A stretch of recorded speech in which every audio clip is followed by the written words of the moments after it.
Namaste friends, this is Jayeshwar and we will continue the discussion of the poem The Road Not Taken. In the previous video, we discussed first two stanzas of the poem.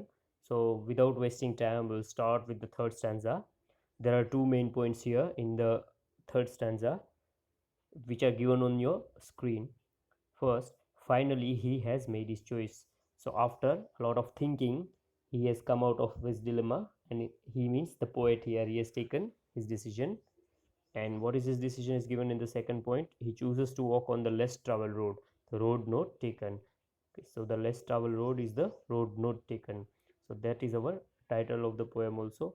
Now let us read the stanza again.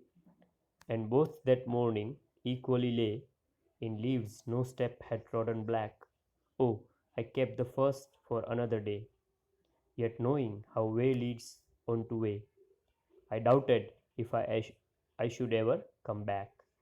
So here both the roads look quite similar outwardly, but one of them is a less traveled road, as no black mud by the footsteps are seen on the leaves.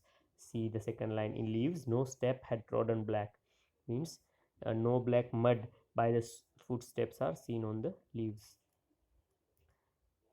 The poet says that finally he has made his choice. He chooses to walk on the less traveled road, the road not taken, and keeps the first one for some other day, though he knows that he may not be able to come back. Once he has made his choice, it may be difficult or impossible for him to come back. The reason for this is that one road leads to another road. So this was stanza 3. Now stanza 4. So the main point in stanza 4 is his decision has changed his life completely. That's the main point. Let us read the stanza. I shall be telling this with a sigh. Somewhere, ages and ages hence, two roads diverged in a wood, and I took the one less traveled by, and that has made all the difference. The poet still seems to be uncertain about the choice he has made.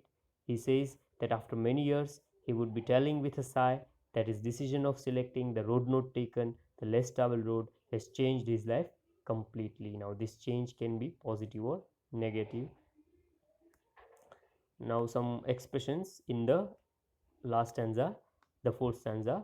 The word sigh, it's an indication of regret, but according to some sources it's an indication of relief.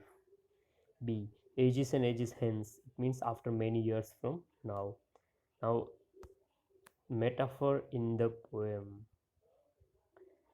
So this poem, as we discussed in the beginning, that the road here, the two roads, they actually represent choices in a person's life. So it's a metaphorical poem.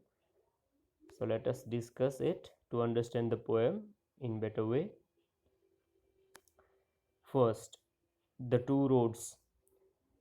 The two roads in the poem stand for the choices a person has to make in his life. Second, the fork. The fork on the road represents a point of time in a person's life when he or she has to face dilemma and finally make a difficult choice. Third, yellow wood. Yellow wood may be the symbol of the change of the season, means the turning point in a person's life. Fourth, the road used by many travelers. The road used by many travelers stands for the choice which most people make in their life. It may represent the easy choice in the life. Fifth, the road not taken. The less traveled road is a metaphor for the option in the life which many people have not selected due to its unpredictable outcome in the future. So it may be a difficult route. Main reason is its unpredictable outcome, means we don't know what will happen. We cannot predict, we cannot foresee what is going to happen.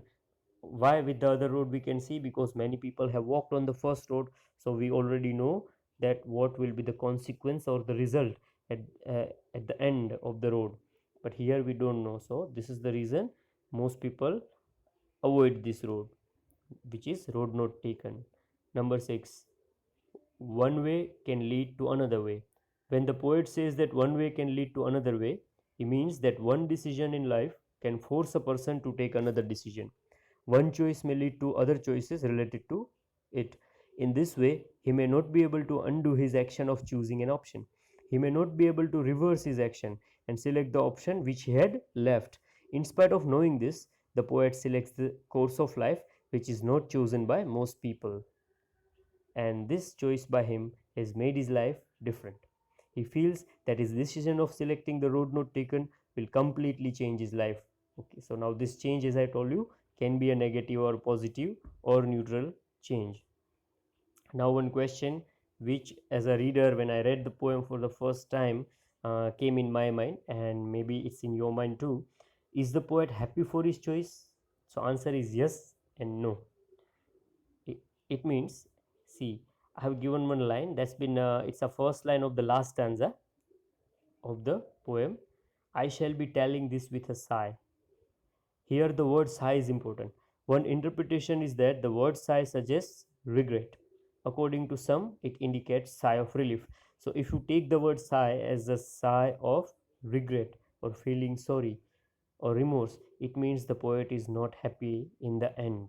So, he is feeling sorry for selecting the road not taken. But if you take this sigh as a sigh of relief, it means the poet is calm, relaxed, and happy for his decision. So it's all up to you how you interpret it.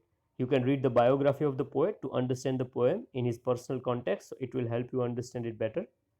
Friends, here I end the presentation. If you have queries regarding the other aspects of the poem like form, structure, figures of speech, etc., feel free to ask questions. Thank you.